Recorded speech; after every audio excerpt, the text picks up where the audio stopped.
tidak ada tempat yang paling buruk dari cucu anak Adam kecuali di dalam perutnya. Jadi tidak ada tempat yang lebih buruk daripada isi perut kita, Pak. Nah, kalau bicara masalah perut, bicara masalah sistem pencernaan, karena di dalam perut kita sebagian besar di situ ada sistem pencernaan, ya. Dan kalau bicara sistem pencernaan, tidak lepas dari apa yang kita makan. Sampai-sampai ada pepatah mengatakan you are what you eat. Dirimu adalah apa yang kamu makan.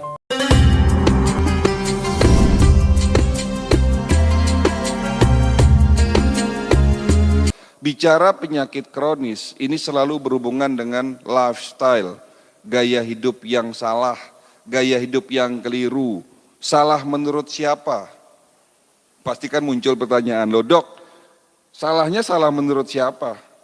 Kalau menurut saya enggak salah dok.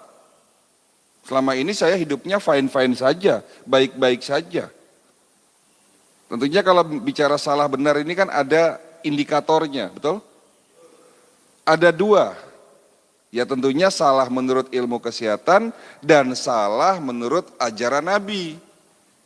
Nah, kita sedikit bicara mengenai hidupnya Nabi Muhammad SAW. Kita tahu bahwa Nabi kita adalah manusia yang sehat. Konon ceritanya sakitnya beliau hanya 2 kali, tetapi ada juga riwayat menyatakan bercerita bahwa sakitnya Nabi itu 3 kali. Pertama di saat beliau umur 7 tahun. Di saat itu Nabi Muhammad kecil menderita sakit mata. Lalu beliau diajak oleh pamannya untuk berobat. Ya, jadi berangkat keluar dari kota Mekah menemui seorang tabib. Ya. Lalu apa kata tabib tersebut? Tabib itu mengatakan tidak ada obat buat penyakit anak ini karena obatnya hanya air liurnya sendiri. Segera bawa pulang anak ini karena nanti anak ini akan menjadi rasulnya Allah yang terakhir dan menjadi pemimpin umat manusia di dunia. Tabib itu sudah melihat tanda-tanda kenabian dari Muhammad kecil. Ya, segera bawa pulang karena jika nanti diketahui oleh kaum dari Yahudi, ya pastinya akan berbahaya. Sehingga singkat cerita, Nabi Muhammad kecil segera diajak pulang, lalu benar setelah dioleskan air liurnya sendiri, seketika itu sakit matanya pun sembuh.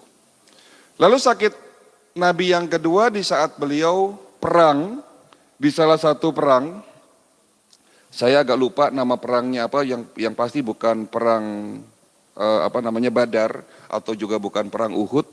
Tetapi dari salah satu perang, Nabi didatangi oleh seorang wanita dari kaum kafir Quraisy.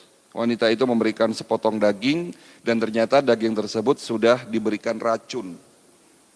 Pada saat itu Nabi sempat memakannya, lalu tersadar dan dimuntahkan kembali daging tersebut, tetapi sudah terlanjur ada sedikit racun yang masuk ke dalam tubuh beliau. Karena kekuatan dahsyat dari racun tersebut, akhirnya pada saat itu Nabi sakit. Lalu sakitnya Nabi yang kedua di saat beliau menjelang mau wafat. Bahkan sebelum sakit beliau pernah sampaikan kepada salah satu sahabatnya, ini sudah waktuku sudah tiba, kata Nabi. Dan ini juga efek dari racun yang dulu pernah masuk dalam tubuhku. Jadi memang kejadian itu sangat luar biasa, racunnya sangat dahsyat walaupun masuknya sedikit, tapi alhamdulillah Nabi sempat tertolong dan sehat kembali. Lalu pertanyaannya, apa rahasia Nabi Muhammad sehat? Tentunya banyak ikhtiar yang beliau kerjakan, Bapak Ibu sekalian. Ada satu riwayat, dan ini sebetulnya saya sendiri masih agak belum yakin ya. Saya pernah bertanya kepada Ustadz Solmed, ya, Ustadz ini hadis sahih atau doif? Beliau menunjukkan ini hadis sahih. Tetapi ada satu ulama mengatakan ini hadis doif. Bahkan ada juga ulama mengatakan ini hadis palsu. Tetapi bukan sahih atau palsunya. Di sini saya melihat satu adanya nilai positif dari cerita ini. Ceritanya begini Bapak Ibu sekalian. Ada pada satu ketika di saat Nabi sudah hijrah ke kota Madinah dan sudah cukup terkenal, ya. Pada zaman itu Nabi sudah cukup terkenal, terdengar seantero jazirah Arab, lalu Nabi didatangi oleh seorang tabib. Niat awal tabib tersebut ingin membuka praktek pengobatan di kota Madinah. Ya, tetapi setelah sekian lama tidak ada yang berobat. Bukan karena tidak mau berobat, tetapi karena memang tidak ada orang yang sakit.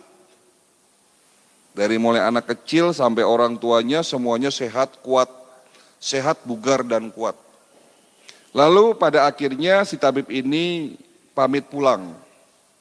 Ya, dalam satu riwayat dikatakan tabib ini asalnya dari kota Mesir. Ya, lalu sebelum pulang beliau berjumpa dengan Nabi Muhammad. Lalu tabib tersebut bertanya, "Ya Rasul, apa rahasia dirimu sehat dan kaum muslimin di kota ini sehat?" Apa jawaban Nabi? Nabi mengatakan, "Benar, kami adalah kaum yang sehat karena kami makan di saat lapar, berhenti makan sebelum kenyang." Saya tidak melihat bahwa ini apakah hadis sahih, doif ataupun palsu, tapi yang jelas dari kalimat itu kita bisa mengambil satu hikmahnya. Karena ada juga hadis yang benar-benar sahih, ini sudah saya pastikan ini adalah hadis yang sahih, mungkin ada di dalam buku di depan. Di dalam hadis ini mengatakan bahwa tidak ada tempat yang paling buruk dari cucu anak Adam kecuali di dalam perutnya. Jadi tidak ada tempat yang lebih buruk daripada isi perut kita, Pak. Nah, kalau bicara masalah perut, bicara masalah sistem pencernaan, karena di dalam perut kita sebagian besar di situ ada sistem pencernaan, ya.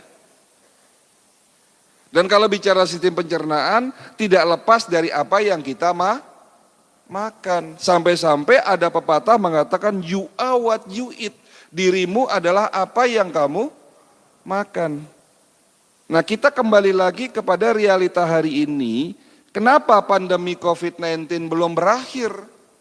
Sementara di Eropa, di Amerika sudah mulai berakhir, bahkan di negara asalnya sendiri, ya, China dan kota Wuhan sudah selesai pandemi. Kenapa Indonesia hampir 1 tahun belum selesai-selesai? Kenapa penyakit diabetes, jantung, stroke selalu meningkat tajam? Bahkan seperti fenomena gunung es. Karena pola makan bangsa kita yang sudah mulai berubah, Pak.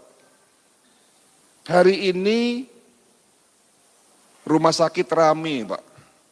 Ternyata bukan hanya hari ini karena pandemi, tetapi sebelum pandemi pun rumah sakit rame. Itu indikator bahwa mohon maaf, masyarakat kita ini banyak yang sakit.